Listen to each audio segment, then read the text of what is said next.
രാജ്യ തലസ്ഥാനത്ത് 55 ഇടങ്ങളിലാണ് mock drill സംഘടിപ്പിച്ചത്. മുംബൈ, ഹൈദരാബാദ്, കൽക്കട്ട, വിശാഖപട്ടണം തുടങ്ങി രാജ്യത്തെ പ്രമുഖ നഗരങ്ങളിലും ഓപ്പറേഷൻ അഭ്യാസ് എന്ന പേരിൽ മോക്ക് ഡ്രിൽ നടത്തി. രാജ്യം ഏത് അടിയന്തര സാഹചര്യങ്ങളെ നേരിടാൻ തയ്യാറാണെന്ന് സ്വയം ബോധ്യപ്പെടുത്തുന്നതിനും അതിനുമപ്പുറം സിവിൽ ഡിഫൻസ് ഫോഴ്സിന്റെ ശക്തി കൂടി തെളിയിക്കുന്നതുമായിരുന്നു ഭാരതത്തിന്റെ വിവിധ ഭാഗങ്ങളിൽ നടന്ന മോക്ക് ഡ്രിൽ. പരിക്കേറ്റവരെ ആംബുലൻസുകളിൽ ആശുപത്രിയിലെത്തിക്കുന്നതും ശുശ്രൂഷിക്കുന്നതും പരീക്ഷിക്കുകയായിരുന്നു ഡൽഹിയിലെ റാം മനോഹർ ലോഹിയ ആശുപത്രിയിൽ. അടിയന്തര സാഹചര്യമുണ്ടെന്നും അടിയന്തര വിഭാഗത്തിലെ ജീവനക്കാർ ഉടൻ എത്തണമെന്നുമുള്ള അറിയിപ്പ് മൈക്കിലൂടെ എത്തിയതിന് പിന്നാലെ പരിക്കേറ്റവരുമായി ആംബുലൻസുകൾ ഓരോന്നായി എത്തി.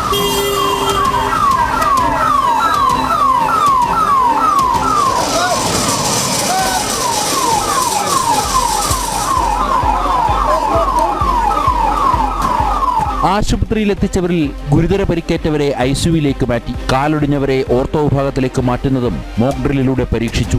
Well, this is a mock drill, so we are basically assessing our preparedness for any eventuality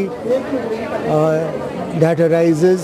Well, the preparation, we will be taking the feedback from all the different faculty who are looking after different areas. So they would give me a feedback key, what was the response time, how good the management was by the doctors and the staff. So I'll get that entire report.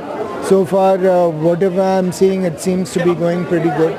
Delhi അന്താരാഷ്ട്ര വിമാനത്താവളമടക്കം മറ്റ് തന്ത്രപ്രധാന മേഖലകളിലും mock drill സംഘടിപ്പിച്ചിരുന്നു. Chandini chowk, Khan market തുടങ്ങി ജനങ്ങൾ തിങ്ങിനിറഞ്ഞ മേഖലകളിലും mock drill നടത്തിയപ്പോൾ രാജ്യതലസ്ഥാനത്തെ 650-ലധികം സ്കൂളുകളിലെ വിദ്യാർത്ഥികൾക്ക് പ്രത്യേക പരിശീലനം നൽകി.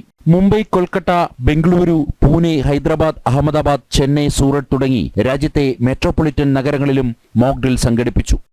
ജനം, ഡൽഹി.